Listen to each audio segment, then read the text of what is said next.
Loué soit Jésus-Christ. Salam alaikum. Sa paix soit avec vous. Si l'islam accepte de croire que Dieu peut nous pardonner nos péchés, il n'apporte pas cependant de réponse à la question de savoir pourquoi l'homme pêche, ni de solution pour qu'il ne pêche plus et puisse donc entrer dans le paradis, ni non plus de solution pour réparer l'outrage infligé à la gloire de Dieu par le péché.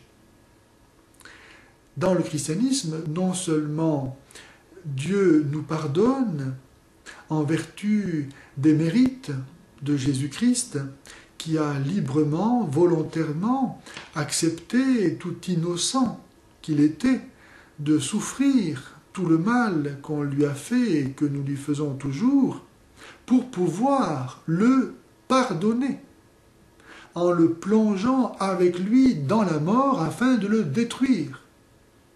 Si Jésus, qui est un avec Dieu, nous pardonne, sur la croix, il dit « Père, pardonne-leur, ils ne savent pas ce qu'ils font ». Si donc Jésus nous pardonne, lui qui est un avec le Père ne peut pas ne pas nous pardonner. Nous sommes donc pardonnés en vertu de l'amour infini du Christ qui a mérité notre pardon. Et non seulement Jésus nous a obtenu le pardon de Dieu, mais encore il a détruit notre péché. En effet, si, comme dans l'islam, Dieu se contente de pardonner, cela n'empêche pas le diable de prendre avec lui en enfer les lambeaux de sa victoire, c'est-à-dire la gloire d'avoir outragé la bonté et la sainteté de Dieu. Eh bien, dans le christianisme, Jésus, par sa mort, détruit la puissance du diable, détruit le péché au point qu'il n'en reste plus rien. Et ainsi, à cause du sacrifice de Jésus, nous voyons que la justice de Dieu a été satisfaite. Dans l'islam, elle ne l'est pas. Dieu demeure toujours outragé.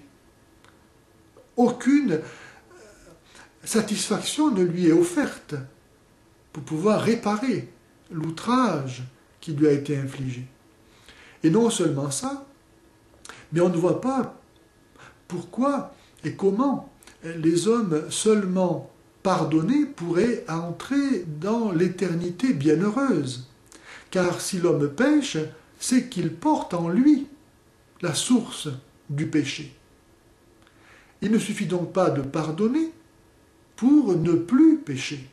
Il faut que cette source du péché soit tarie. Le christianisme, non seulement nous obtient de Dieu le pardon des péchés, mais va tarir la source du péché. En effet, Jésus a reçu de la Vierge Marie la nature humaine, et depuis sa conception jusqu'à sa mort, il n'a jamais péché. Le Coran lui-même le reconnaît en la sourate 19, verset 19.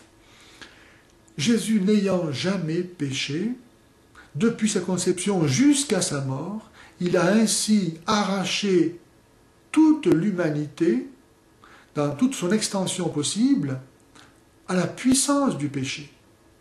De même que Adam est à l'origine d'une humanité vouée à la mort éternelle par le péché, Jésus est à l'origine d'une nouvelle humanité, sainte, parce que sanctifiée par son sacrifice, et ordonnée à la vie éternelle. Jésus nous a donné sa vie au prix de sa mort. Cette humanité nouvelle qui est la vie du Christ sans péché nous est offerte en communion. Jésus se donne lui-même. Prenez et mangez, ceci est mon corps, prenez et buvez, ceci est mon sang. Afin que par la puissance de l'Esprit Saint reçu au baptême, nous puissions être renouvelés dans cette humanité nouvelle qui est l'humanité du Christ et qui est sans péché.